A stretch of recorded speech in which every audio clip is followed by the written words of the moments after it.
जल्दी से ले आने वाला प्रभु यीशु मसीह की आदि पवित्र नाम में सब पवित्र लोगों में से देता हूँ। प्रभु के अनुग्रह से प्रभु ने और भी एक दिन और भी एक वक्त प्रभु की पवित्र उपस्थिति में एकत्रित होकर के स्वर्ग में हमेशा के लिए स्थिर किया हुआ वचनों को सीखने का मौका प्रभु ने दिया।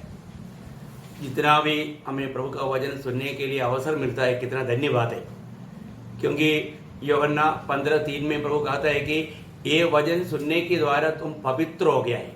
देखा, वचन सुनने के द्वारा एक जन पवित्र बनता है, बहुत बड़ी बात है। तो हमारे जीवन में प्रभु की संगति में होकर के जीवन बिताने वाले व्यक्ति एक पवित्र जीवन बिताना जरूरी बात है। पवित्र जीवन बिताने के लिए एक बहुत बड़ा आधार है प्रभु का वचन। इसलिए जो भी वक्त हमें मिलता है वो वक्त प्रभु का वचन सुनने में अगर मिलता है तो हम कितना धन्य लोग हैं, क्योंकि ये प्रभु का बड़ी अनुग्रह है। तो आज मैं आपसे कहना चाहता हूँ एक छोटा सा विषय पर, वो है नया मनुष्य। और एक दिन आपको ऐसा कुछ हेडिंग से बात करेगा तो आपको उस विषय में समझने के लिए बहुत आसानी रहेगा। नया मनुष्य, उसके आधार के लिए हम पढ़ेंगे 2 कोरिन्थी 5 अध्याय, उसका 17 और 18 वचन का पहला भाग भी। 2 कोरिन्थी 5 अध्याय, उसका 17 और 18 वचन का पहला भाग भी।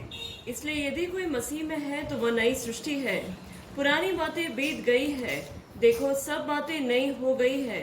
ये सब बातें परमेश्वर की ओर से है। हाँ, ये सब बातें परमेश्वर की ओर से है। देखिए, यदि जो कोई व्यक्ति मसीह यीशु में है वह नया सृष्टि है, बोलते हैं नया सृष्टि। देखो, बहुत बड़ी बात है हमारे जीवन में, मतलब एक नया सृष्टि हो जाना, एक नया सृष्टि बनकर के जीवन बिताना, ये बहुत बड़ी बात है। क्योंकि नया जन्म के द्वारा नया सृष्टि बनता है, नया जन्म के द्वारा नया सृष्टि बनता है। तो नया सृष्टि में जो भी बात है सब नया है, बोलते हैं नया। नया शब्द आ गया तो वहाँ पर प्रभु का जीवन का व्यवहार है। मैं आपको बताना चाहता हूँ, जो पुराना जो बात है, पुराना जो भी बात बाइबल में पुराना नियम का भी बारे में जब कहता है तो वहाँ पर एक खास बात हमको देखने के लिए मिलता है। 2 कोरिन्थी उसका 3 अध्याय, उसका 6 से आप पढ़िएगा, 6 से 11 तक पढ़ना चाहिए, पूरा नहीं पढ़ाएंगे समय को बचाने के लिए, लेकिन आप 2 कोरिन्थी 3 अध्याय उसका 6 से पढ़िए। जिसने हमें नई वाचा के सेवक होने के योग्य भी किया। देखा, नया वाचा का सेवक, इसका मतलब पुराना वाचा का भी है, नया वाचा का भी है। नया वाचा का सेवक होने के लिए नियुक्त किया। हाँ, शब्द के सेवक नहीं, वरन आत्मा के, क्योंकि शब्द मारता है पर आत्मा जिलाता है। शब्द मारता है और आत्मा जिलाता है। नया नियम का सेवकाई आत्मा का सेवकाई है, आत्मिक सेवकाई से कहता है। और जो पुराना नियम का जो सेवकाई है उसको बोलते हैं शब्द का सेवकाई। शब्द मारता है। और आगे, यदि मृत्यु की वह वाचा जिसके अक्षर पत्थरों पर खोदे गए थे। देखा, मृत्यु की वह वाचा, देखिए जो पत्थरों पर वो लिखा गया था। देखिए, मृत्यु की वो बात उस बात में मृत्यु छिपा हुआ है, या मृत्यु से बचने के लिए वहां पर एक मार्ग नहीं। और आगे, यहाँ तक तेजो में हुई कि मूसा के मुंह पर के तेज के कारण जो घटता भी जाता था, इजरायली उसके मुंह पर दृष्टि नहीं कर सकते थे, तो आत्मा की वाचा और भी तेजोमय क्यों ना होगी। देखा, मतलब मृत्यु की उस सेवकाई पर इतना चमक है तो आत्मा का सेवकाई पर कितना चमक होना चाहिए, बहुत भारी बात है। तो मैं आपको बताना चाहता हूँ कि मतलब नया नियम की सेवकाई तक कितना अनमोल सेवकाई है।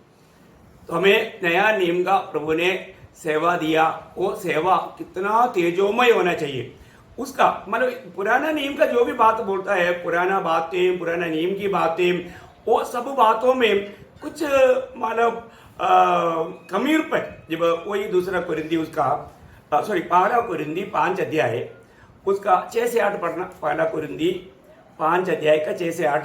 तुम्हारा घमंड करना अच्छा नहीं। क्या तुम नहीं जानते कि थोड़ा सा खमीर पूरे गूंदे हुए आटे को खमीर कर देता है।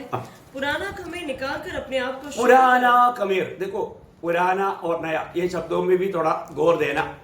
पुराना खमीर, पुरानी बातें, वो सब बातें मतलब नया नियम के साथ हमको क्या होगा, इसको आपस में ऐसे मिलाने से बहुत बड़ा धोखा का कार्य है। मैं बोलने का अर्थ पुराना नियम का वजन छोड़ दो या मतलब पुराना नियम को छोड़ दो, वो नहीं बात इस पे भी कहीं धोखा नहीं खाना। तो सबसे बड़ी बात क्या है कि हमारे जीवन में मतलब ये जो पुराना बातें, जीवन का पुराना बातें, मसीह को पाने से पहले की कोई भी बात हमारे लिए खमीर लाने वाला, खमीर यहाँ पर आपको मालूम है, खमीर हमेशा पाप को दिखाता है, पाप को दर्शाता है। तो उस खमीरपन हमारे जीवन में ना रहे, पुरानी बातें हमारे जीवन में, इसलिए हमने जो शुरुआत में पढ़ा जो मसीह यीशु में वो नया सृष्टि है, सारे बात प्रभु ने नया कर दिया यहाँ पर उस प्रकार। अभी आगे पढ़िएगा। इसलिए आओ हम उत्सव में आनंद मनावे, न तो पुराने खमीर से और न बुराई और दुष्टता के खमीर से, परंतु सीधाई और सच्चाई की अखमीरी रोटी से। देखा, सीधाई और सच्चाई का अखमीर रोटी से हम पर्व मनाए। हमारे जीवन में मसीह में आने के बाद में हमारे जीवन का अवस्था क्या है, सीधाई और सच्चाई। बहुत बड़ी बात है। अभी हमारा पुराना मनुष्यत्व का क्या हुआ, जब प्रभु में आ गया है तो रोमियो का पत्र उसका 6वां अध्याय का 6वां वचन कहता है, रोमियो 6 अध्याय का 6 वचन। हम जानते हैं कि हमारा पुराना मनुष्यत्व उसके साथ क्रूस पर चढ़ाया गया। पुराना मनुष्यत्व प्रभु यीशु मसीह के साथ क्रूस पर चढ़ाया गया। अभी वो प्रकाश, हमें उस वचन का सच्चा प्रकाश अनेक पवित्र लोगों को प्रभु ने जो किया वो काम को हमें समझना चाहिए, जानना चाहिए, उसके अनुसार उसको मानकर चलना चाहिए। इसका मतलब क्या है कि मतलब पुराना मनुष्य से एक विदाई, यहाँ पर ये बात बहुत जरूरी बात है। पुराना बातों से, पुराना मनुष्य से हमने विदा कर दिया, टाटा कर दिया, वो बातों को अपने ऊपर लेना नहीं। यहाँ पर एक विदाई की बात है, इस पर हमें गौर देना। तो इसका मतलब क्या है कि पुराना मनुष्य का जो भी स्वभाव है वो स्वभाव आदाम्य स्वभाव है, आदाम्य स्वभाव है ना। एफेसियों का पत्री उसका 4 अध्याय उसका 22 वचन, एफेसियों उसका 4 अध्याय का 22 वचन, कि तुम पिछले चाल चलन के पुराने मनुष्यत्व को जो बरमाने वाले अभिलाषाओं, धीरे धीरे पिछली मनुष्यत्व को, चलो अभी बहुत ध्यान देना है, पिछली मनुष्यत्व को।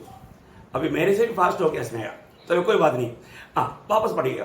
कि तुम पिछले चाल चलन के पुराने मनुष्यत्व को, पिछली चाल चलन का पुराना मनुष्यत्व, देखिए पिछली चाल चलन की पुराना मनुष्यत्व बोला तो वो आदाम्य गुण है, आदाम्य स्वभाव है। और आपको मालूम है जब मतलब आदाम्य स्वभाव का, आदाम्य गुण का जो भी बात है या आदाम में जो भी बात है इसको हटाना नहीं। पहला कुरिन्थियों 15 अध्याय का 22 वचन में लिखा है कि जो भी आदाम में वो सब मृत्यु के लिए, वो मृत्यु के लिए। तो सबसे बड़ी बात यहाँ पर बोलता है पुराना जो मनुष्यत्व का चाल चलन, वो आदाम्य मतलब जीवन में चलने वाला वो जो भी बात है, अभी आगे को उसकी नाता नहीं, उससे विदा हो गया। अभी आगे बढ़िए। जो बरमाने वाली अभिलाषाओं के अनुसार भ्रष्ट होता जाता है, उतार डालो, उतार डालो, उसको उतार डालो। बहुत बड़ी बात है। पुराना मनुष्य का ऐसा कोई भी बात ये भी दिखता भी है तो हमें उतार डालना। तो यहाँ पर हमको ये बात को जानना है, क्योंकि प्रभु यीशु मसीह जब इस विषय में जब बात कर रहा था निकोदेमुस से, तो वहां पर यूहन्ना का सुसमाचार 3 अध्याय का 6वां वचन में कहता है जो शरीर से जन्मा वो शरीर है। क्या बोला? क्योंकि जो शरीर से जन्मा है वो शरीर है। हाँ देखा, जो शरीर से जन्मा वो शरीर है, और जो आत्मा से जन्मा है वो आत्मा है। तो इसका मतलब क्या है कि अभी हमने ये दुनिया में जो जन्म पाया वो शरीर का जन्म पाया, शारीरिक जन्म था, वो एक आत्मिक जन्म नहीं था। अभी नया जन्म क्या है? आत्मिक जन्म है, वो आत्मा से होने वाला जन्म है। देखिए, इसलिए जो मसीह यीशु में है बोलने का अर्थ उसका आत्मिक जन्म हुआ है, वो आत्मिक जन्म पाया है। परंतु जो शरीर में जन्म पाया वो कैसे जिएगा? वो एक आत्मिक जीवन कैसे बिता पाएगा? क्योंकि उसने तो आत्मा ही नहीं पाया है। जो शरीर में मतलब जन्म लिया वो शरीर के अनुसार ही जिएगा। इसलिए प्रभु में आने के बाद में भी हमारे जीवन को जरूर हमें परखना है कि मैं किस प्रकार का जीवन बिताता है। प्रभु में आने के बाद में हम शरीर के अनुसार जीवन नहीं बिताना, हमें आत्मा के अनुसार जीवन बिताना है। अगर ऐसा नहीं है तो क्या होगा? रोमियो का पत्री 8 अध्याय का 13 वचन, रोमियो 8 अध्याय का 13 वचन। क्योंकि यदि तुम शरीर के अनुसार दिन काटोगे तो मरोगे। देखा, अगर अभी भी आप प्रभु में है, आपने नया जन्म पाया है, परंतु अभी भी आप शरीर के अनुसार जी रहे हो, दुख की बात है प्रियो। कई लोग कहता है कि मेरा उद्धार हुआ है, परंतु अभी भी उनमें शरीर के अनुसार चलने वाला कार्य है, वो आत्मा के अनुसार नहीं चलता। प्रियो, एक बात जानना, आपने उद्धार पाया करके कहने वाला बात बहुत अच्छा है, परंतु अगर आप आत्मा के अनुसार नहीं चलता है तो आप में आज क्या प्रकट हो रहा है, किस प्रकार का कार्य हो रहा है, ये बात को परखो, है ना। अगर आप शरीर के अनुसार चलता है तो फिर शरीर का काम आप में प्रकट होगा। शरीर का काम क्या है, आपको याद होगा गलातियों का पत्री 5 अध्याय उसका 19 से 21 तक का वचनों में, गैलेशियंस चैप्टर 5 वर्स 19 to 21, वहां पर शरीर का काम तो प्रकट है बोल करके वहां पर 15 बातें लिखा, आपको याद होगा, आप पढ़िए। शरीर के काम तो प्रकट है, अर्थात व्यभिचार, गंदे काम, लुचपन, मूर्ति पूजा, टोना, बैर, झगड़ा, ईर्ष्या, क्रोध, विरोध, फूट, विधर्म, डाह, मतवालापन, लीला क्रीड़ा और इनके जैसे जैसे और काम है। इनके विषय में मैं तुमसे पहले से कह देता हूँ, जैसा पहले कह भी चुका हूँ, कि ऐसे ऐसे काम करने वाले परमेश्वर के राज्य के वारिस न होंगे। देखा, ऐसे अभी शरीर के अनुसार जीवन बिताने वाला व्यक्ति है तो वो परमेश्वर के राज्य की वारिस नहीं होगा। इसका मतलब आज भी मैं नया जन्म पाया करके कहता है, पर तो अभी भी काम कैसा है, काम को देखो, है ना। प्रभु यीशु मसीह की भाषा में बोलेगा तो पेड़ को फल से जानो, है। अब यहां पर आत्मा का फल है ही नहीं, शरीर का काम प्रकट है।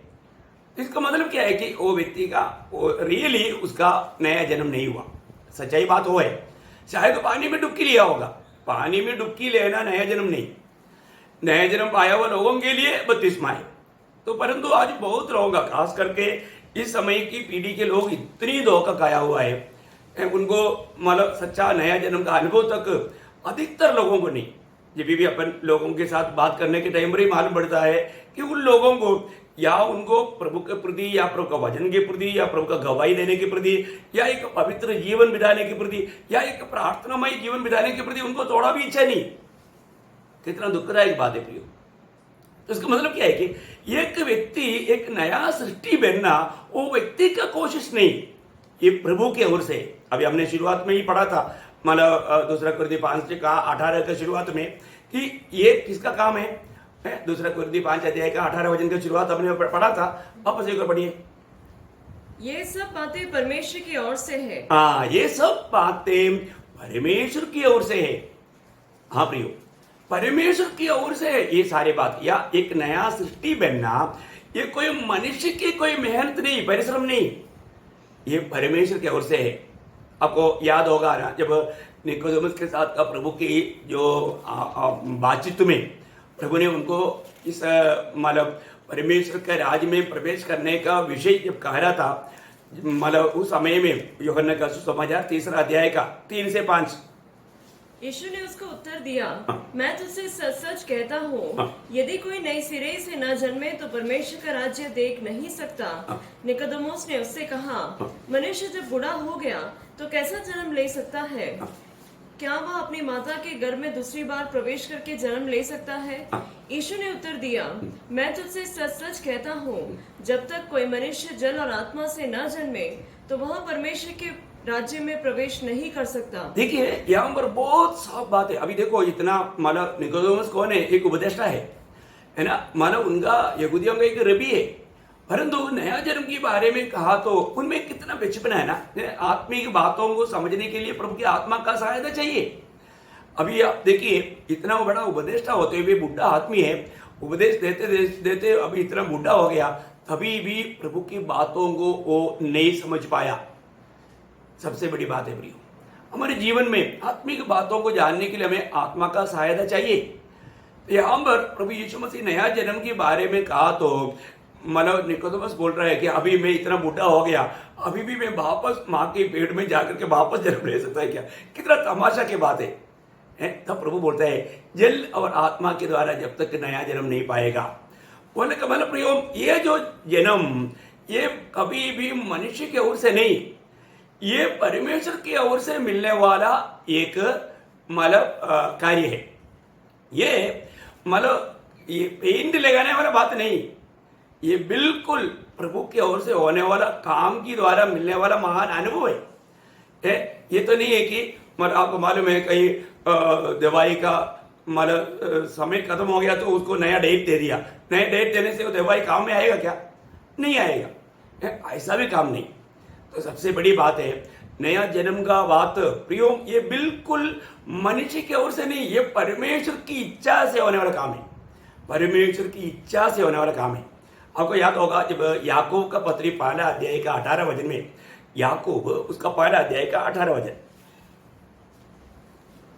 उसने अपनी ही इच्छा से हमें सत्य के वचन के द्वारा उत्पन्न किया, ताकि हम उसकी सृष्टि की हुई वस्तुओं में से एक प्रकार के प्रथम फल हो। देखा आपने वो वचन का ध्यान किया? वापस एक बार रुक करके पढ़िएगा। उसने अपनी ही इच्छा से, उसने अपनी ही इच्छा से, देखा है, प्रभु की इच्छा से हमको वचन के द्वारा नया जन्म दिया। बहुत बड़ी बात है प्रियो, है सबसे अनोखा बात, श्रेष्ठ बात है वचन की द्वारा नया जन्म। आज हमारे जीवन में मैंने प्रभु का वचन, अभी कई बार हमारे यीशु मसीह ने जल और आत्मा के द्वारा बोला, तो जल, वो जल को लेकर के बोलता है बपतिस्मा है। बपतिस्मा का बात ही नहीं, वो जीवन जल की बात है। जीवन जल क्या है? प्रभु का वचन है। इस प्रभु के वचन की द्वारा ही नया जन्म है ना। ये बात में ज्यादा संदेह करने की जरूरत नहीं, क्योंकि जब प्रेरित पौलुस पहला कुरिन्थी 4 अध्याय का 15 वचन में एकदम साफ साफ कहता है कि मैंने तुम्हें सुसमाचार के द्वारा नया जन्म दिया। देखिए उनका उद्धार कैसे हुआ? पहला कुरिन्थी 4 का 15, इसलिए कि मसीह यीशु में सुसमाचार के द्वारा मैं तुम्हारा पिता हुआ। देखा, मैं तुम्हारा पिता हुआ बोलने का मतलब क्या है कि तुम नया जन्म कैसे पाया? सुसमाचार के द्वारा या प्रभु का वचन के द्वारा। इवन इससे भी एकदम कोई संदेह ना रहने वाला एक वचन पत्रोस ने कहा है। पहला पत्रोस पहला अध्याय का 23 वचन, पहला पत्रोस पहला अध्याय 23 वचन, क्योंकि तुमने नाशवान नहीं पर अविनाशी बीज से परमेश्वर के जीवित और सदा ठहरने वाले वचन के द्वारा नया जन्म पाया है। एकदम साफ बात है ना। कैसे नया जन्म पाया है? प्रभु के वचन के द्वारा। प्रियो, हमारे जीवन में जब समय आता है तब प्रभु हमारे जीवन में एक कार्य करता है। प्रभु का वचन का प्रकाश दे करके, प्रभु का वचन के द्वारा प्रभु हमें नया जन्म देता है। वचन क्या है आपको मालूम है? यूहन्ना 6 अध्याय का 63 वचन में लिखा है, यूहन्ना 6 का 63 में, जो वचन मैंने तुमसे कहा ये आत्मा और जीवन है। ये आत्मा और जीवन है। देखो, वचन प्राप्त करता है तो हमें आत्मा प्राप्त होता है। प्रभु का जीवन में और भी हम मजबूत होने का कारण बन जाता है। इसी कारण प्रभु का लोग प्रभु में आने के बाद में वचन क्या है, पवित्र शास्त्र क्या कहता है, ये जानने का बहुत बड़ा जरूरी बात है। तो यहाँ पर एक व्यक्ति जब नया मनुष्य बना है तो वो पुराना मनुष्य का क्या क्या होना चाहिए? पहली बात, पुराना मनुष्य क्रूस पर चढ़ना चाहिए। अभी हमने थोड़ी देर पहले रोमियो 6 अध्याय का 6 वचन में पढ़ा था, है ना। मतलब पुराना मनुष्य को क्या कर दिया?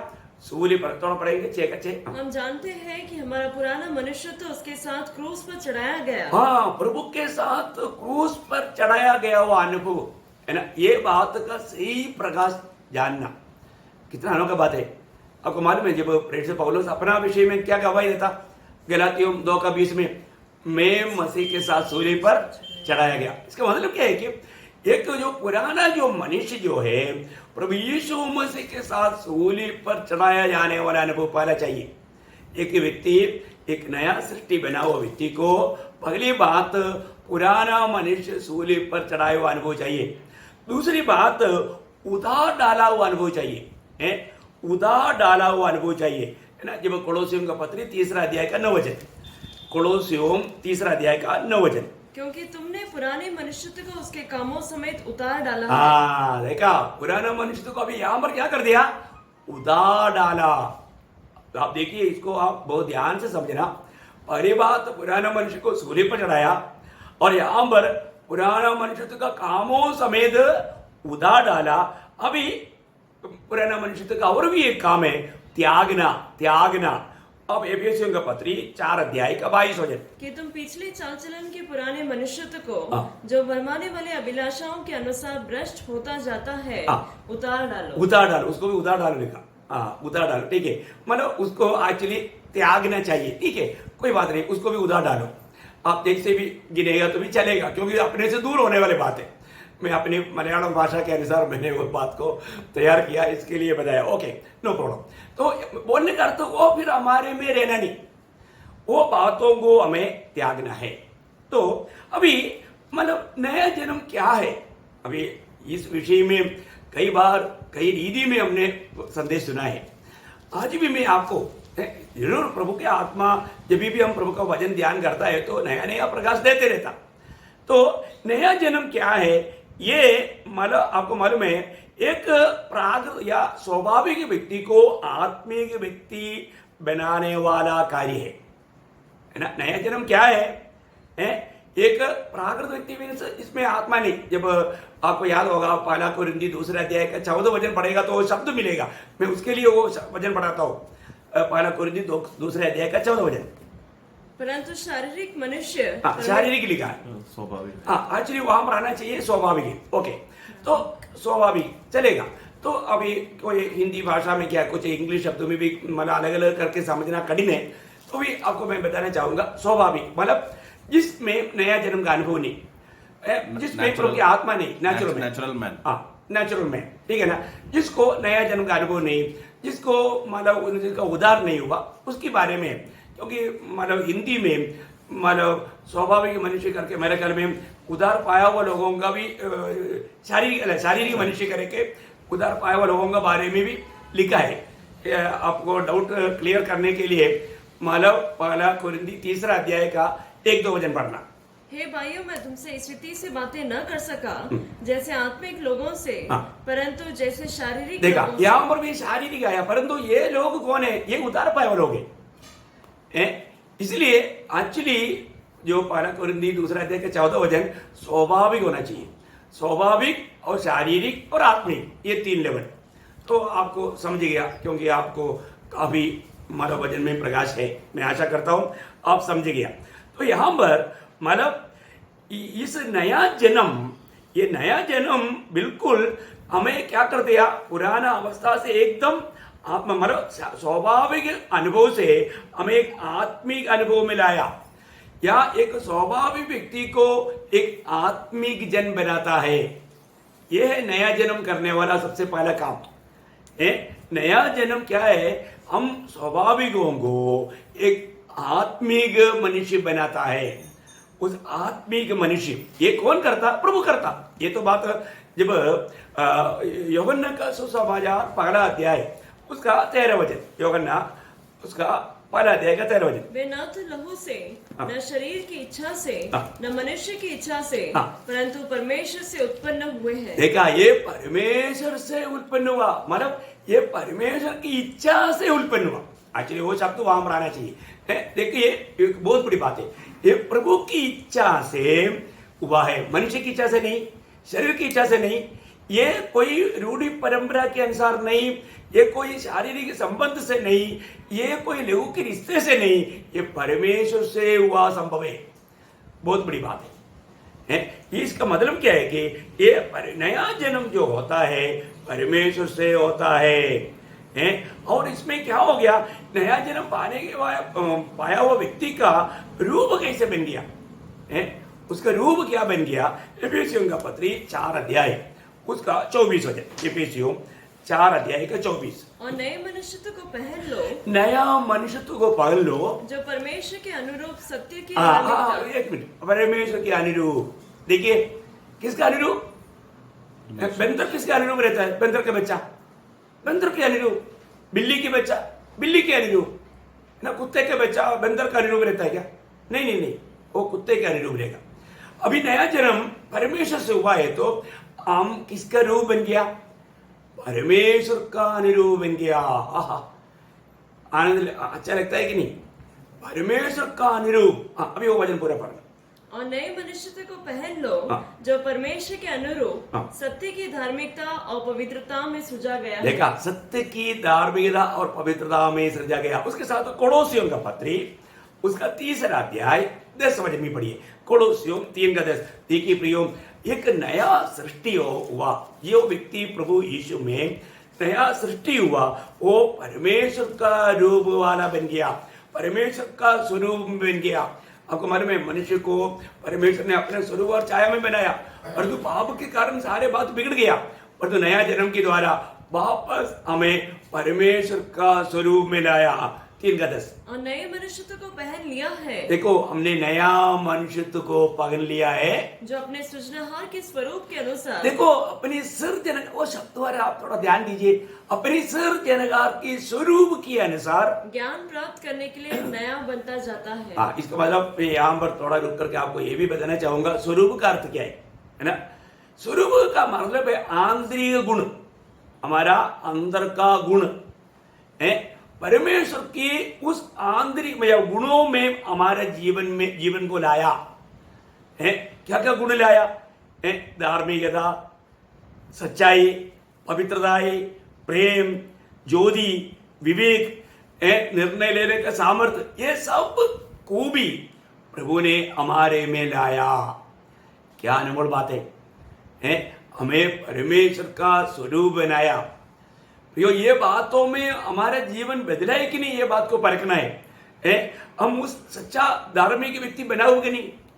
नया जन्म पाया हुआ व्यक्ति अभी भी वो धार्मिकता में है कि नहीं है, वो अभी भी वो सच्चाई पर है कि नहीं, वो पवित्र जीवन बिताता है कि नहीं, वो प्रेम करता है कि नहीं, प्रेम में है कि नहीं, वो ज्योति की संतान होकर ज्योति में चलता है कि नहीं है, वो अच्छा मतलब विवेक या मतलब परमेश्वर का उस विवेक या गुण, वो गुण हमने प्राप्त किया है कि नहीं। ये बातों को जानना है प्रियो, बहुत बड़ी बात है। तो मैं आपको बताना चाहूंगा, मतलब जब हम लोग प्रभु यीशु मसीह को ग्रहण करता है, आपको मालूम है प्रभु यीशु मसीह के बारे में जानने के बाद में ग्रहण करना कोई जरूरी नहीं। बहुत लोगों को यीशु मसीह के बारे में अच्छा जानकारी है, पर वो ग्रहण नहीं करता, और ये ग्रहण करने के लिए तक तो प्रभु का कृपा चाहिए। अब जैसे अभी हमने पढ़ा था कि जो नया जन्म, जो हमें यूहन्ना का सुसमाचार में पहला अध्याय का 13 वचन पढ़ा, लेकिन आप 12 भी पढ़िएगा, 12 और 13 मिलकर के पढ़िएगा। परंतु जितनों ने उसे ग्रहण किया, उसने उन्हें परमेश्वर की संतान होने का अधिकार दिया। हाँ, देखिए, जितने लोगों ने प्रभु यीशु मसीह को ग्रहण किया या प्रभु यीशु मसीह को स्वीकारा, देखो, जो व्यक्ति प्रभु यीशु मसीह को स्वीकारेगा, स्वर्ग उसको भी स्वीकारेगा। बहुत बड़ी बात है। उसके जीवन में प्रभु अपना काम करेगा। आपका जीवन में आपने प्रभु का सुसमाचार सुनकर के आपने अपना व्यक्तिगत जीवन में प्रभु यीशु मसीह को स्वीकारा है कि नहीं? आपको वो दिन याद है? मुझे कल का जैसा अभी भी याद है, जबकि प्रभु का अनुग्रह से मतलब 37 साल हो गया, लेकिन कल का जैसा मुझे याद है, जिस दिन प्रभु यीशु मसीह को मैं अपना प्रभु मानकर ग्रहण किया। प्रियो, उस दिन, जिस दिन मेरा जीवन बदल गया, जिस दिन प्रभु ने मुझे उस पाप का सजा अनंत आग से बचा लिया, जिस दिन प्रभु ने मुझे अपने साथ जोड़ दिया, प्रभु के जीवन को पा करके स्वर्गीय जीवन का आनंद में मैं उड़ी मारा, मैं खुशी किया, मैं उस मतलब शांति, वो आनंद, वो आशा पा करके प्रभु को महिमा किया। वो दिन मैं कभी नहीं भूल सकता, वो घड़ी में कभी नहीं भूल सकता। मैं आपको बताना चाहता हूँ, जबकि मतलब वो बात जब बोलता है तो मेरा दिल बहुत उमड़ता है, क्योंकि एकदम एक मतलब जिंदगी का सबसे अनमोल दिन, सबसे श्रेष्ठ दिन है। हमारा नाम जीवन का किताब में लिखा गया, स्वर्ग में लिखा गया। कितना बड़ी खुशी की बात है प्रिय, है ना। प्रभु लूका 10:20 में कहता है, तुम दुनिया की बातों में खुशी नहीं मनाना, तो हमारा नाम स्वर्ग में लिखा है। हो, कितना बड़ी बात है प्रियो। गिन्नेस बुक में भी लिखा है तो खुशी मत मनाओ, आपका नाम है बहुत जगह पर होगा, और तो प्रभु का जीवन का किताब में नहीं है ना, कोई फायदा नहीं। वहां पर एक ही नहीं परखना है, जो व्यक्ति ने प्रभु को ग्रहण किया, प्रभु यीशु मसीह को अपना प्रभु मानकर ग्रहण किया, उसी घड़ी में स्वर्ग में अब आपका नाम लिखा जाता है। और ये बात प्रभु के आत्मा में आपको गवाही मिलेगा। ये भी एक बड़ी बात है प्रियो। मैं आपको बताना चाहता हूं, ये कोई ऐसा कुछ ज्ञान की बात नहीं है, ये अनुभव की बात है। आपका जीवन बदलेगा, आपका जीवन बदल गया करके लोग गवाही देगा। आपको देखा वो लोग बोलेगा नहीं नहीं ये व्यक्ति बिल्कुल बदल गया, ये पहला व्यक्ति नहीं है। मैं आपको बोलता हूँ, मैं उधार पाने के बाद में रात को 11 बजे मैंने उधार पाया था, दूसरे दिन सुबह ने पूरा कंपनी में मतलब प्रचार हो गया है, अरे हमको मालूम नहीं, मतलब टोमी बदल गया। हर एक लोग मेरे पास भाग करके आकर बोलते क्या आपको क्या हो गया देखो क्या हो गया है। मेरे को अभी भी वो सारे बात, कितने लोग मेरे पास आया। हाँ प्रियो, जब एक व्यक्ति प्रभु में आ जाता है, उसका जीवन बदल जाता है, तो जरूर और लोगों को भी मालूम पड़ेगा। बहुत श्रेष्ठ बात है ना। एक समरिया स्त्री प्रभु को पाया, पूरा समरिया गांव का लोगों को मालूम पड़ गया कि ये स्त्री है और बदल गई। उसका गवाही के कारण कितने लोग प्रभु के पास आया प्रियो। आज भी प्रभु में आकर के नया सृष्टि होने के बाद हमारे जीवन की गवाही से एक भी आत्मा प्रभु के पास आया, अपनी जीवन की गवाही दूसरे लोगों में कार्य कर पाया। एक गवाह दूसरे गवाह को खड़ा करता है प्रियो, बहुत बड़ी बात है। मैं यहाँ पर आपको बताना चाहता हूँ, मतलब जो व्यक्ति प्रभु को ग्रहण करता है ना, ये ग्रहण करना एक हल्की बात है ही नहीं। आप पढ़ा लिखा है तो आप कोई भी भाषा में वचन पढ़ सकेगा शायद, लेकिन प्रभु को ग्रहण करना, ये विश्वास, ये ग्रहण करना, ये सब प्रभु का अनुग्रह है प्रिय, प्रभु का बड़ी अनुग्रह है। अब यहाँ पर हम पढ़ता है, जिन्होंने भी प्रभु यीशु मसीह को मैंने ग्रहण किया, पढ़ना बाकी यूहन्ना का सुसमाचार पहला अध्याय का 12-13 वचन। प्रभु का धन्यवाद। परंतु जितनों ने उसे ग्रहण किया, उसने उन्हें परमेश्वर की संतान होने का अधिकार दिया, अर्थात उन्हें जो उसके नाम पर विश्वास रखते हैं, वे ना तो लहू से, न शरीर की इच्छा से, न मनुष्य की इच्छा से, परंतु परमेश्वर से उत्पन्न हुए हैं। देखिए, मैं यहाँ पर बहुत बात बोलना चाहिए। अभी इसके अंदर भी है ना, इतना गुप्त बातें हैं, अभी क्या क्या अभी व्याख्या करके दो, मुझे भी समझ में नहीं आता। कैसे आपने प्रभु को ग्रहण किया, यीशु मसीह को ग्रहण किया, उसका अर्थ क्या? यीशु मसीह को क्या होकर के ग्रहण किया, किस रीति में ग्रहण किया? प्रभु यीशु मसीह को अपना प्रभु मानकर ग्रहण करना, यही तो सबसे बड़ी बात है। ये प्रकाश मतलब स्वर्गीय पिता की ओर से मिलता है ना। जब रोमियो का पत्री 10 अध्याय 9 और 10 वचन देखिए, वो व्यक्ति उधार पाया व्यक्ति को ये पक्का अनुभव चाहिए, वो किस रीति में उधार पाया उसको कहने के लिए आना भी चाहिए। क्योंकि ये पिछले क्लास में भी मैं आपको बोला था इस विषय को, एक उधार पाने वाले व्यक्ति को 2 काम करना ही है प्रियो। पहली बात उसको विश्वास करना, दूसरी बात कबूली करना, बहुत बड़ी बात है। यहाँ पर हम देखता है, हाँ पढ़िए, कि यदि तू अपने मुंह से यीशु को प्रभु जानकर अंगीकार करे और अपने हृदय से विश्वास करे कि परमेश्वर ने उसे मरे हुओं में से जिलाया, तो तू निश्चय उद्धार पाएगा। क्योंकि धार्मिकता के लिए मन से विश्वास किया जाता है और उद्धार के लिए मुंह से अंगीकार किया जाता है। हाँ देखा, मतलब ये दोनों का हमारा हृदय से या मन से विश्वास करना और हमारा मुंह से कबूली करना, बहुत बड़ी बात है। आप पिछला दिन में का संदेश सुनने पर आपको मालूम पड़ेगा, मैं एक ऐसा हेडिंग दिया था, कबूली करना, तो बहुत बड़ी बात है। तो मैं आपको बताना चाहूंगा, अपने जीवन में आप सुसमाचार सुन करके प्रभु यीशु मसीह मेरा प्रभु है, प्रभु यीशु मसीह के अलावा कोई उद्धार करता नहीं, प्रभु यीशु मसीह मेरे लिए मेरा जगह पर जहाँ मैं मरना चाहिए प्रभु मेरे लिए मरा, और पाप का मजदूरी मृत्यु प्रभु मेरे लिए उड़ाया, वो मरकर गाड़ा गया और तीसरे दिन जी उड़ा। आज वो पिता की दाहिनी ओर बैठा है, मेरे लिए विनती करता है और मुझे लेने के लिए आएगा। ये बात का एक सच्चा समझ चाहिए, बहुत बड़ी बात है ना। प्रभु यीशु मसीह को अपना प्रभु करके ग्रहण करना। आपको मालूम है, जब पहला कुरिन्थी 12 अध्याय का 3 वचन में, पहला कुरिन्थी 12 अध्याय का 3 वचन, इसलिए मैं तुम्हें चेतावनी देता हूँ कि जो कोई परमेश्वर की आत्मा की अगुवाई से बोलता है, वह नहीं कहता कि यीशु श्रापित है, और न कोई पवित्र आत्मा के बिना कह सकता है कि यीशु प्रभु है। हाँ देखा, पवित्र आत्मा एक व्यक्ति के अंदर आने के बाद ही वो व्यक्ति यीशु प्रभु है करके बोल करके अपना जीवन का प्रभुता दे सकता है। देखो कितना अनमोल बात है। पवित्र आत्मा में होते बिना, ऐसे तो मानो दुनिया में बहुत लोग प्रभु प्रभु कहते हैं, वो प्रभु प्रभु कहने वाला बात नहीं। यीशु मसीह को प्रभुता देते हुए प्रभु करके अंगीकार करने वाली बात। प्रभु का अर्थ मेरा जीवन का सर्वाधिकारी है, मेरा जीवन में पूरा मेरा कंट्रोल मेरा प्रभु के हाथ में है। बहुत बड़ी बात है प्रिय, ये बात। तो विषय क्या है? हम मसीह में होना। जब हमने दूसरा कोरिन्थी 5:17 में क्या बोला? यदि जो कोई मसीह यीशु में है। देखिए इसका मतलब जो मसीह में होने का अर्थ क्या है? मतलब आदम की सिर का नीचे से मसीह की सिर की नीचे आना। समझ में आया ना? आदम की सिर की नीचे से मसीह की सिर के नीचे आना बोलेगा तो अभी नया सृष्टि का सिर कौन है? वो प्रभु यीशु मसीह है। यीशु मसीह सिर है ना? तो इसका मतलब आपको याद है, उद्धार पाया हुआ लोगों का झुंड है, मतलब मंडली बोलेगा तो प्रभु यीशु मसीह का शरीर है, और यीशु मसीह वो शरीर का सिर है।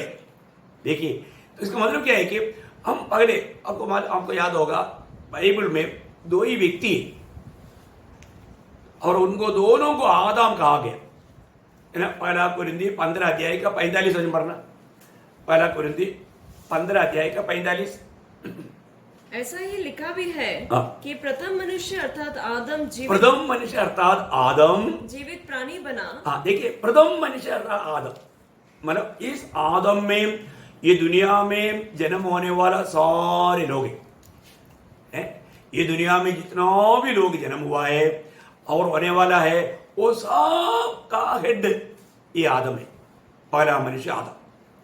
आगे और अंतिम आदम। देखा, अभी एक अंतिम आदम, दो आदम है। अंतिम आदम जीवनदायक आत्मा बना। इसका मतलब क्या है कि अभी नया सृष्टि अभी कहां पर है? वो पहला आदम में नहीं, अंतिम आदम में। वो जीवनदायक आत्मा बना, वो हमें अपनी आत्मा दे करके ये अवस्था में लाया। अभी हमारा संबंध अभी किसके साथ है?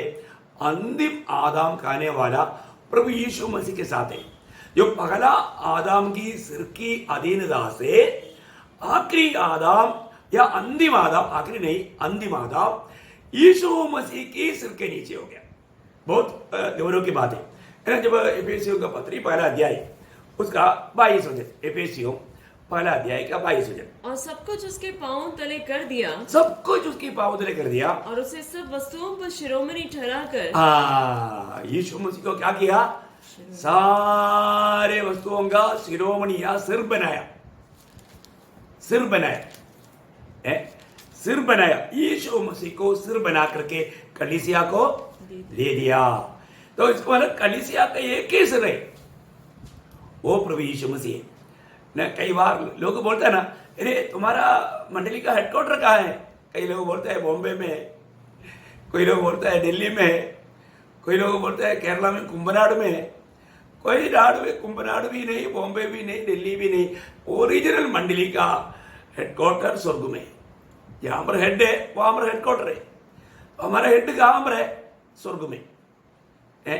बहुत बड़ी बात है। यीशु मसीह अगर हमारा हेड है, सिर है, तो फिर हमारा हेडक्वार्टर स्वर्ग में है ना। कोलोसियों का पत्री उसका पहला अध्याय 18 वचन। वही देह अर्थात कलीसिया का सिर है। देखा, कलीसिया का सिर कौन है? प्रभु यीशु मसीह। देखो यीशु मसीह आज भी ये धोखा काम पर हुआ, सिर के साथ संबंध नहीं, आत्मीय जीवन में उन्नति पाता नहीं। प्रयोग आत्मिक मनुष्य का उन्नति ये कोई भी हमारा ज्ञान या बुद्धि या हमारा परिश्रम की बात नहीं। उसका दूसरा अध्याय, वही कोलोसियों दूसरा अध्याय का 19 वचन बहुत सुंदर है। और उसे शिरोमणि को पकड़े नहीं रहता, जिससे सारी देह जोड़ों और पट्टों के द्वारा पालन पोषण पाकर और एक साथ घटकर परमेश्वर की ओर से बढ़ती जाती है। देखा, इसका मतलब क्या है कि यीशु मसीह जो सिर है उसके साथ अगर जोड़ा हुआ जो भी व्यक्ति है, उनका दिन प्रतिदिन उनका बढ़ोतरी होते रहता है। आज भी आत्मीय जीवन की बढ़ोतरी लोगों का क्यों नहीं होता? क्योंकि सिर के साथ अभी तक जोड़ा नहीं। कितना दुखदायी बात है। आज भी परखो हमारा सिर कौन है। प्रभु यीशु मसीह हमारा सिर बन के आए तो निश्चय बात है हमारा आत्मीय जीवन की उन्नति पाने में वादा नहीं आएगा। तो इसका मतलब अभी आपको मालूम है दुनिया में आज प्रभु की दृष्टि में 3 प्रकार का लोग है। आपको याद है ना? कौन है? पहले 2 प्रकार का लोग था, यहूदी और यूनानी। पर तो आज प्रभु की दृष्टि में 3 प्रकार के लोग हैं। कौन कौन है? पहला कुरिन्थी 10 अध्याय का 32 वचन में लिखा है, पहला कुरिन्थी 10 अध्याय का 32 वचन। ओ लॉर्ड जीसस,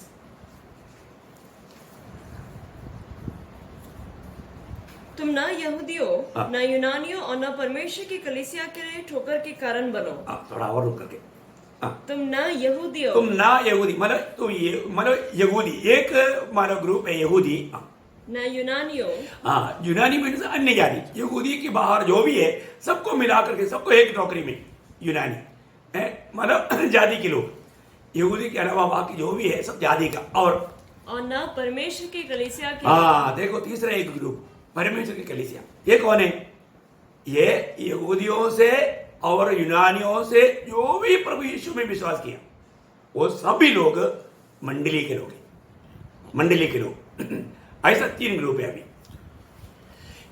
अभी ये तीसरा ग्रुप उसको प्रभु ने क्या किया? उसको एक नया मनुष्य बनाया लिखा है। एफिसियों का पत्री 2 अध्याय उसका 15 वचन पढ़ना। देखिए बहुत गंभीर बात है। परमेश्वर का जो भी कार्य कितना सुंदर है। आदि में अंत जानने वाला परमेश्वर की योजना कितना गहरा है प्रियो। और अपने शरीर में बैर अर्थात व्यवस्था जिसकी आज्ञाएं विधियों की रीति पर थी मिटा दिया कि दोनों से अपने में एक नया मनुष्य उत्पन्न करके। दोनों से अपने में एक नया मनुष्य उत्पन्न करके। दोनों से मीन्स यहूदियों से और जातियों से। देखा, यहूदियों से और जातियों से प्रभु यीशु मसीह में एक नया मनुष्य को उत्पन्न करने का पद्धति था, वो है मंडली। देखिए क्या अनमोल बात है। मंडली में आने के बाद में एक सेपरेशन नहीं वहां पर। मैं एक बात आपको बताना चाहता हूं, एक व्यक्ति प्रभु में आ गया है तो फिर वहां पर कोई भी ऊपर नीचे का और कोई भी प्रकार का फर्क नहीं। आज भी विश्वासी लोगों में आया हुआ एक बड़ा मन धोखा, आत्मीय जीवन में उन्नति ना पाने के कारण, अरे ये तो मद्रासी है, हम तो मराठी है, ये मद्रासी के बात हमने नहीं सुनना, नहीं तो ये यूपी का है, नहीं तो ये अमेरिका का है। ऐसे बात भेद है क्या? प्रभु में आया हुआ व्यक्ति है तो कभी भी ऐसे नहीं बोलेगा। प्रभु की आत्मा पाया हुआ व्यक्ति में ये इसका मतलब क्या है कि वो अभी तक ब्लाइंड है, अंधा है, उसको अभी तक प्रकाश नहीं मिला। देखिए कोलोसियों का पत्री उसका 3 अध्याय उसका 10-11 वचन पढ़ना। और नए मनुष्यत्व को पहन लिया है जो अपने सृजनहार के स्वरूप के अनुसार ज्ञान प्राप्त करने के लिए नया बनता जाता है। उसमें ना तो यूनानी रहा। देखिए उसमें जो व्यक्ति मंडली जीवन में आ गया है तो उनके बारे में यहाँ पर वचन कहता है उसमें या तो यूनानी रहा न यहूदी। देखा, अभी मैं जाति का या मैं यहूदी ऐसा बात है नहीं। न खतना रहे। देखा, अभी देखो ये व्यक्ति खतना नहीं लिया है, इसको खतना लेना पड़ेगा बोल के कोई बात आएगा नहीं। खतना का बात है ही नहीं। खतना का बात सिर्फ यहूदियों के लिए था, वो तो वहां पर खत्म हो गया। अभी यहूदी भी नहीं रहा, अभी मंडली में यहूदी नहीं रहा, मंडली में सिर्फ यीशु मसीह है। मंडली का खूबी क्या है? एक और कोई भी नहीं, मंडली में सिर्फ यीशु मसीह है। वाह वाह, ये प्रकाश जब तक ठीक से नहीं पाएगा तो कितना बड़ा धोखा हो जाएगा। आप देखिए, ना कोई यहूदी या कोई यूनानी या कोई खतना या कोई खतना रहे, न जंगली न स्कूती, ना जंगली, अरे जंगली है, ये गाउटी है, ये मतलब शहर का है, ऐसा कुछ भी फर्क नहीं। न दास और न स्वतंत्र। देखा, उस समय में आपको मालूम है ना, गुलामी में लोगों को भेजते थे प्रियो, दास भी नहीं स्वतंत्र भी नहीं। आपको याद है ना, जब ओनेसिमुस प्रेषित पौलुस के साथ जब जेल में था, वहां पर उनको सुसमाचार सुना करके पौलुस के द्वारा ओनेसिमुस उधार पाया। उधार पाने के टाइम पर ओनेसिमुस के हाथ में पौलुस एक लेटर लेकर के भेजता है। उस लेटर को बोलता है फिलेमोन का लेटर, है ना, फिलेमोन के लिए पत्र। वो पत्र में मतलब ओनेसिमुस के बारे में फिलेमोन को मतलब यहाँ पर पौलुस लिखता है। फिलेमोन का पत्र उसका एक ही चैप्टर है, उसका 16 वजह। परंतु अब से दास की तरह नहीं। हाँ, अब से अभी फिलेमोन, ये पगले है ना, तेरे पास से जो भाग गया ना, है, जो भी करके हो, कहानी कुछ भी हो, जाने दो, परंतु तुझे नष्ट हो गया था ये। अब ये ओनेसिमुस है ना, ये अभी तेरा गुलाम नहीं, तुम्हारा दास नहीं। यहाँ पर जो दास लिखा है गुलाम के बारे में, ये गुलाम था। अभी तुम्हारा कोई गुलाम नहीं। दास नहीं, 16 वजह। दास की तरह नहीं, हाँ। परंतु दास से भी उत्तम, अर्थात भाई के समान रहे। देखा देखा देखा, भाई क्या है, मेरा इसमें प्रिय भाई लिखा है। चलो चलो, आपका प्रिय गया। वो आगे। अच्छा, आगे है। जो मेरा तो विशेष प्रिय है ही। देखो, मेरा तो विशेष प्रिय है ही। अरे, मेरे लिए प्रिय है तो तेरे लिए कैसे प्रिय नहीं होगा? पूछने का मतलब वो है। वाह, क्या है ना, एक गुलाम व्यक्ति को भी यहाँ पर प्रेषित पौलुस, मतलब फिलेमोन तो बहुत अमीर व्यक्ति है, उनका घर में मंडली है, काफी मतलब होशियार व्यक्ति है, प्रभु का अच्छा दास है। ऐसा तो मतलब होशियार तो दुनिया के लोग बोलते हैं। तो बहुत बड़ी बात क्या है कि मतलब प्रभु में वो एक अच्छा प्रभु दास था। तो इसके लिए प्रेषित पौलुस, उस पर आशा है, विश्वास है, क्योंकि बहुत लोगों का दिल को ठंडा करने वाला अच्छा आदमी है। इसलिए पौलुस उनके पास ओनेसिमुस के हाथ में मतलब पत्र लेकर के भेजता है। मैं बोलने का अर्थ क्या है प्रयोग, मसीह में आने के बाद अगर हम किसी प्रकार का भेद रखता है तो अभी तक वो व्यक्ति का, जैसा अभी प्रभु ने एक बार एक अंधे को रोशनी दिया था, उनको पूछा तो मनुष्य को देखता है क्या? और देखता है पेड़ के जैसा। बोला मनुष्य पेड़ के जैसा है क्या? फिर वापस हाथ लगाया, तब उसको ठीक से दिखाई दिया।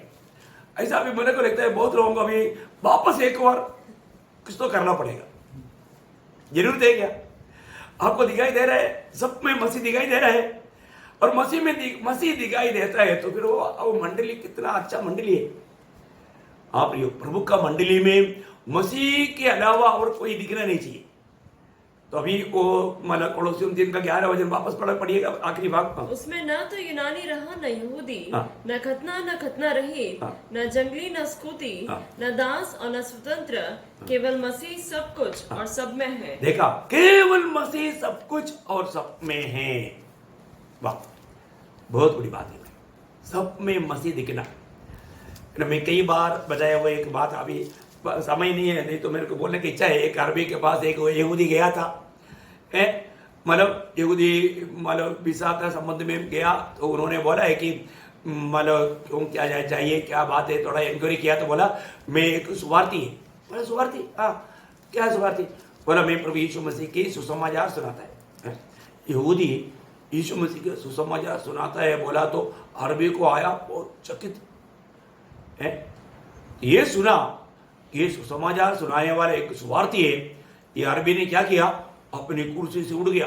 अभी आपको मालूम है अरबी और यहूदी का कैसे रहता है, जैसे मतलब बिल्ली और कुत्ते के जैसा है, एक दूसरे को प्यार से मिलता नहीं।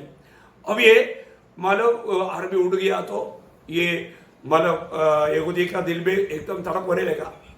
अब ये यहूदी वहां से उड़ करके घूम करके उधर से आया, आकर के बाप रे, अब ये यहूदी एकदम कांप करके खड़ा है। वो आया एकदम आकर के उसको एकदम ऐसा पकड़ा और उड़ाया, प्रेस उड़ा ले लिया। बोला बोलने का अर्थ क्या, वो अरबी भी उधार पाया था।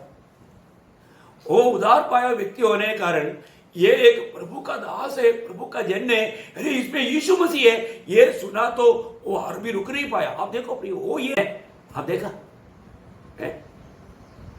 आज कोई मिलता है उधार पाया, कौन सा संगठन का है, क्या क्या पूछता है, उससे गला मिलाने की इच्छा नहीं है, उसमें प्रभु को नहीं देखता क्या क्या बात बोल करके उनका दिल को और भी दुख दे करके, झूठ दे करके ठोकर खिलाने की कार्य करता है। क्योंकि सच में वो जितना जैसे प्रकाश पाना चाहिए वो प्रकाश नहीं पाया। ये प्रकाश की बात है। जो भी उधार पाया, वचन कहता है उसमें कोई फर्क नहीं, सब में मसीह है, सब में मसीह है। प्रियो, हमें यही बात को जानना है कि यहाँ पर अगर हम मसीह में आ गए हैं तो हमारा कर्तव्य क्या है? हमें रोज मसीह में बढ़ना है।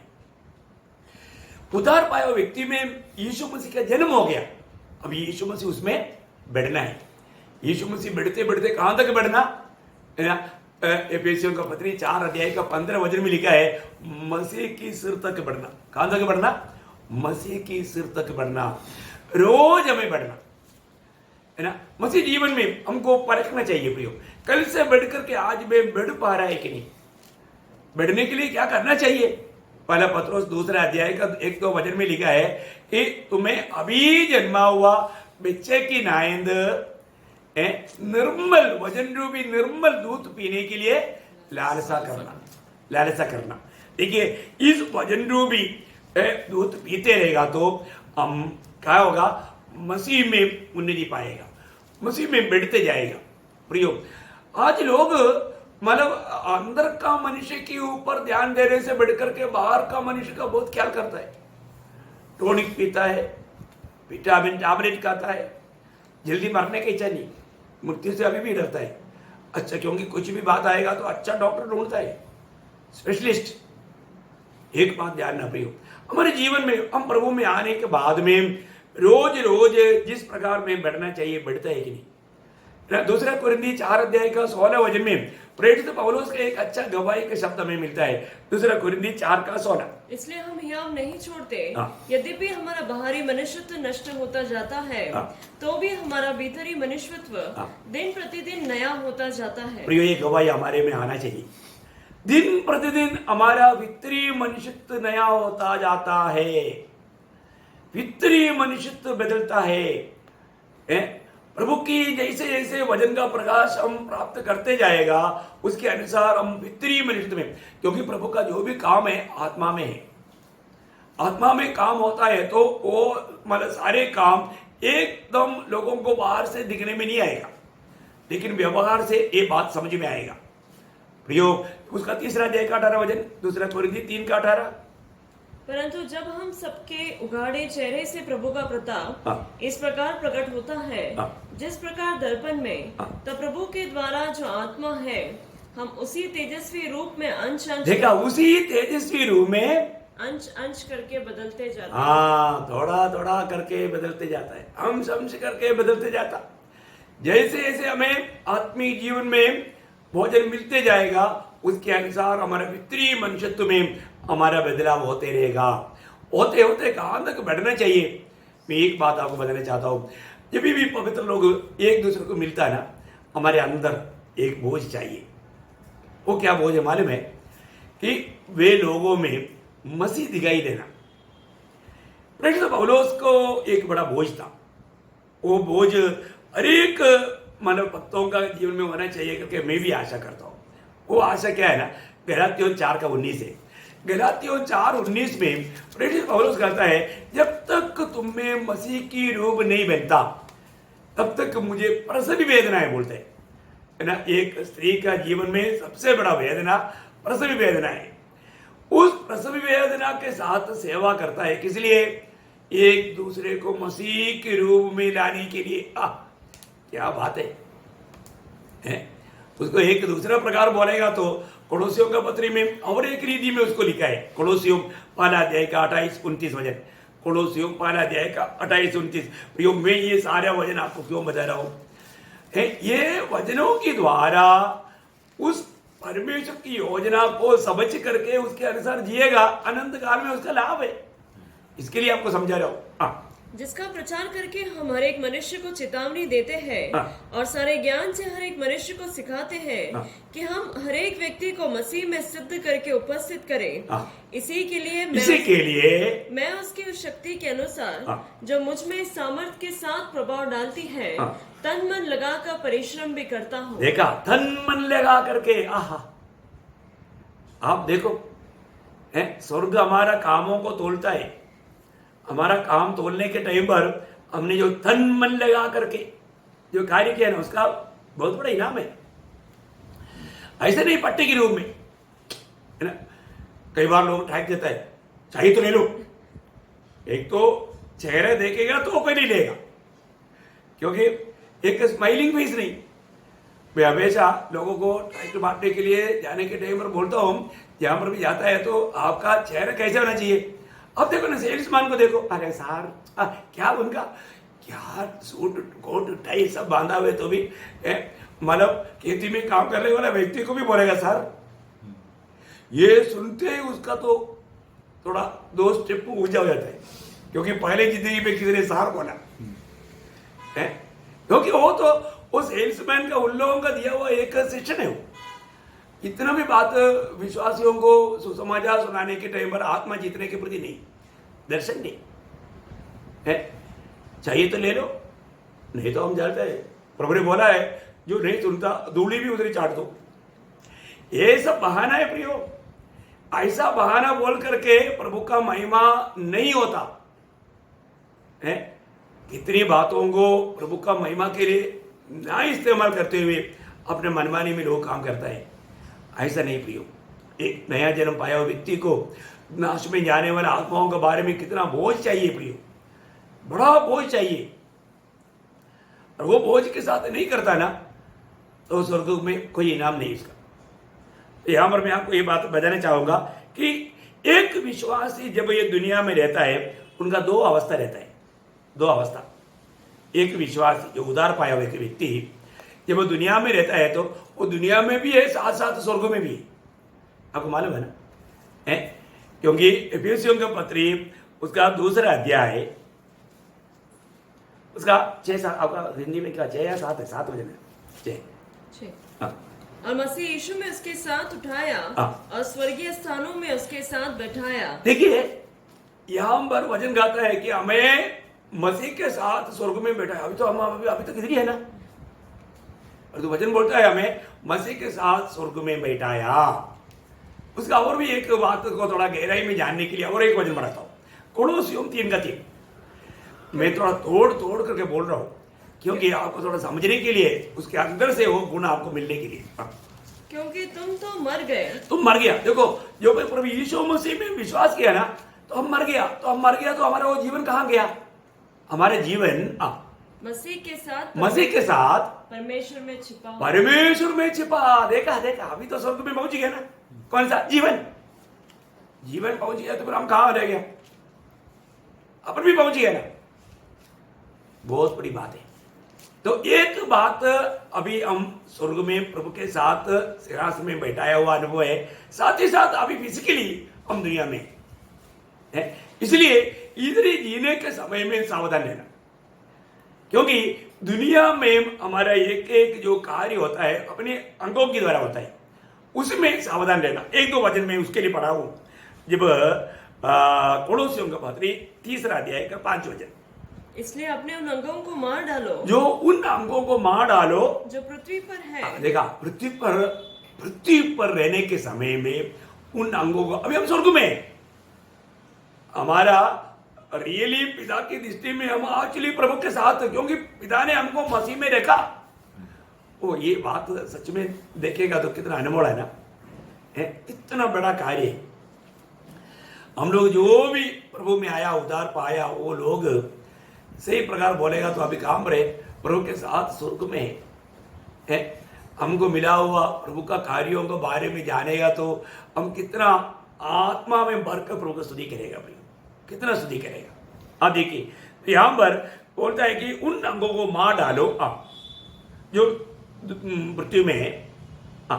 3:5 कोलोसियों 3:5। जो पृथ्वी पर है, अर्थात व्यभिचार, अशुद्धता, दुष्कामना, बुरी लालसा और लोभ को, जो मूर्ति पूजा के बराबर है। बोलने का अर्थ क्या है प्रियो? इसलिए मतलब बताया ना, प्रेषित पौलुस ने गलातियों 2:20 में, मैं मसीह के साथ सूली पर चढ़ाया गया। देखो, वो पुराना मनुष्य का वो जो भी कार्य करने वाला अंग को क्या कर दिया? खत्म कर दिया। प्रेषित पौलुस और एक जगह पर, मतलब 1 कुरिन्थियों 15:31 में वो कहता है मैं रोज मरता हूं। क्यों मरता? क्योंकि ऐसा कुछ बात या अंग जीते हुए देखता है, ऐसे कुछ अंग जीते हुए पाता है तो वो क्या करता? उसको मार देता। इसलिए वो बोलता है मैं रोज मरता हूं। प्रेरित पौलुस रोज मरता था, आप मरता है क्या? आप तो विश्वास किया उस दिन मरा, इसके बाद मरा ही नहीं। प्रियो, हमें रोज मरना है, रोज मन फिरना है, रोज समर्पण करना है, हमारे जीवन में रोज ये काम होना है, तभी हम प्रभु में उन्नति पा पाएगा।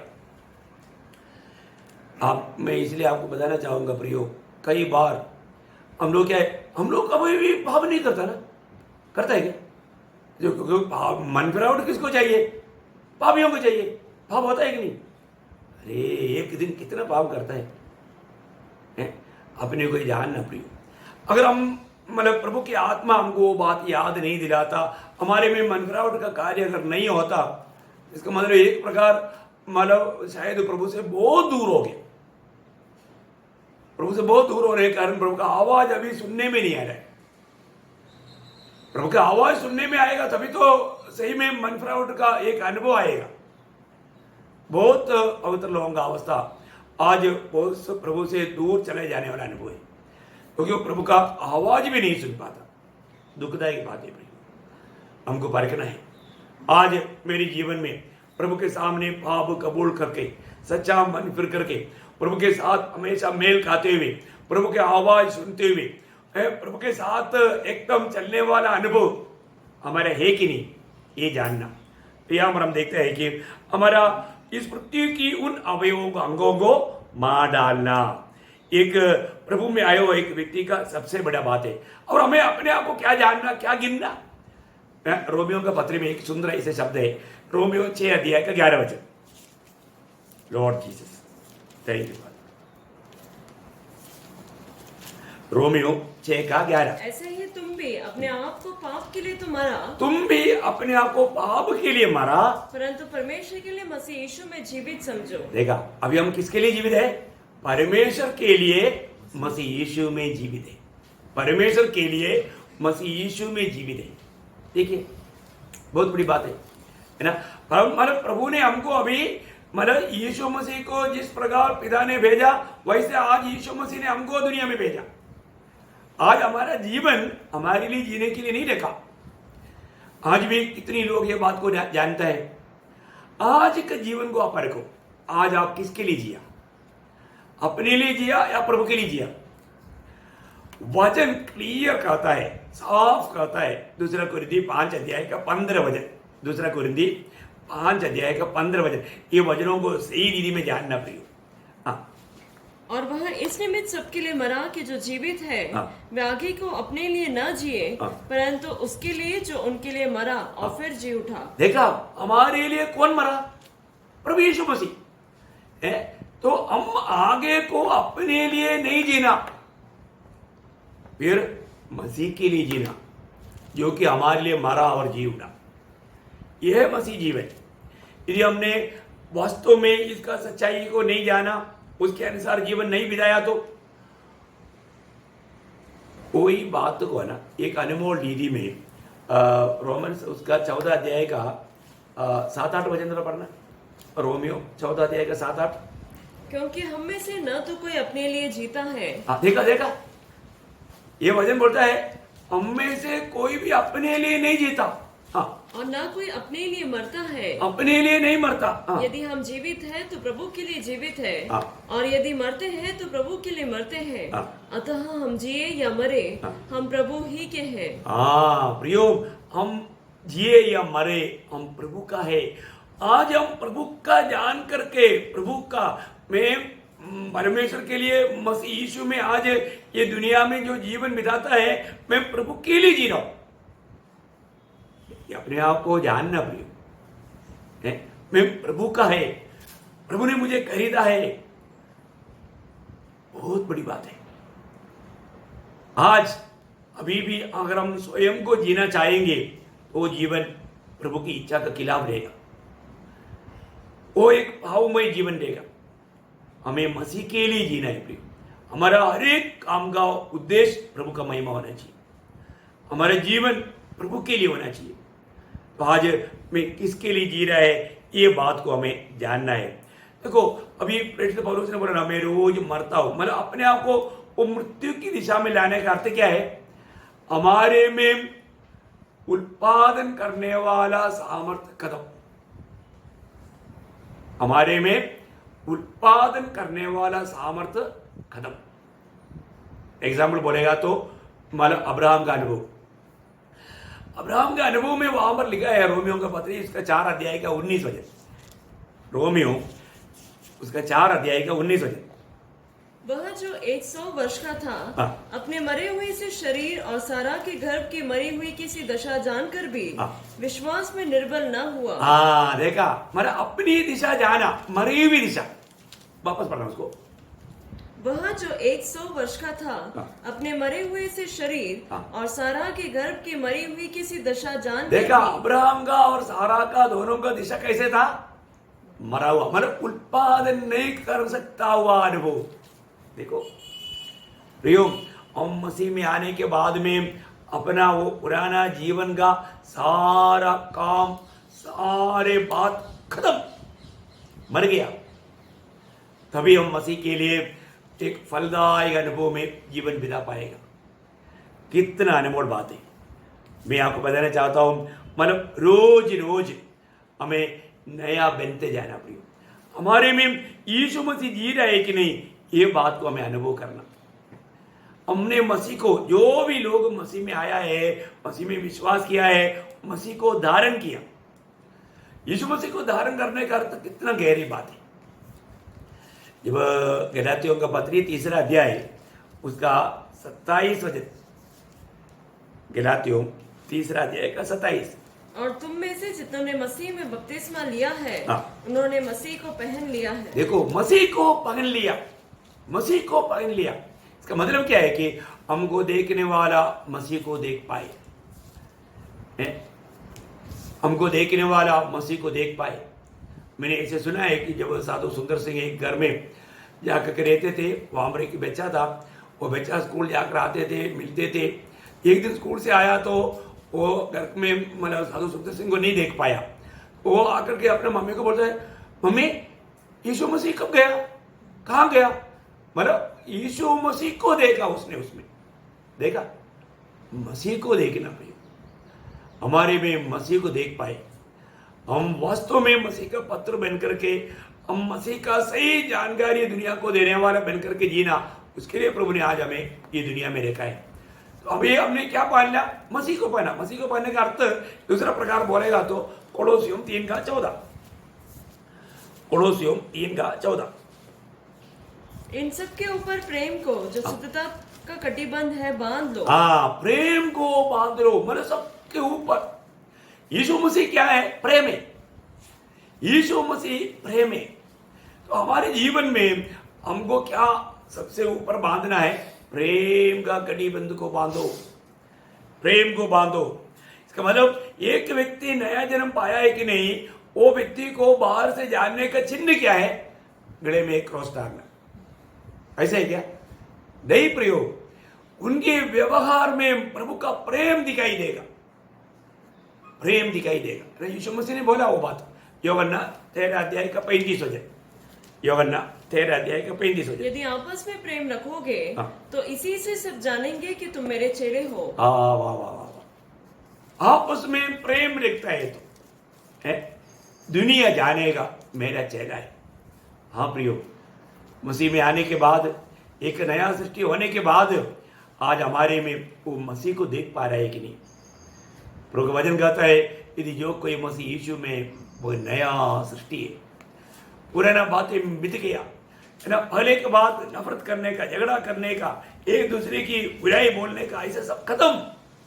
अभी सिर्फ प्रेम है, प्रेम, एक दूसरे को प्रेम करते हुए, एक दूसरे को क्षमा करते हुए, सहते हुए, है ना, प्यार से रहने वाला एक जीवन, क्या अनमोल जीवन है प्रिय। अपने आप को प्रिय परखो कि मैं आज भी प्रभु में एक नया सृष्टि बन करके, यीशु मसीह आज मुझ में जीने वाला अनुभव में मैं जी पा रहा है कि नहीं, यीशु मसीह मुझ में लोग देख पा रहा है कि नहीं। अगर नहीं है तो हमारा मसीहत हमारा उधार पाया करके जो बोलना झूठा गवाही हो जाएगा। तो मैं आशा करता हूँ, प्रभु का वचन कहता है 2 कोरिन्थियों 5:17-18, यदि जो कोई मसीह यीशु में है वह नया सृष्टि है, नया सृष्टि। पुराना बातें अभी भी साथ में है, ऐसे ही क्या?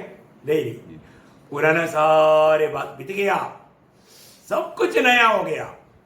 ये कौन किया? प्रभु ने किया है कि नहीं? फर्क हो गया। ये होना जरूरी बात है। इस अवस्था में प्रभु के लिए हम तैयार रहेगा, प्रभु के आगमन में हम जाएगा, प्रभु का महिमा हो जाएगा। तो आशा करता हूँ ये जरूर ये वचन आपके जीवन में परख करके एक अच्छा निर्णय लेकर के प्रभु में बना रहकर प्रभु के आगमन की बाट जोड़ने के लिए प्रभु सबको सहायता करे। प्रभु का अनुग्रह सबके साथ हो।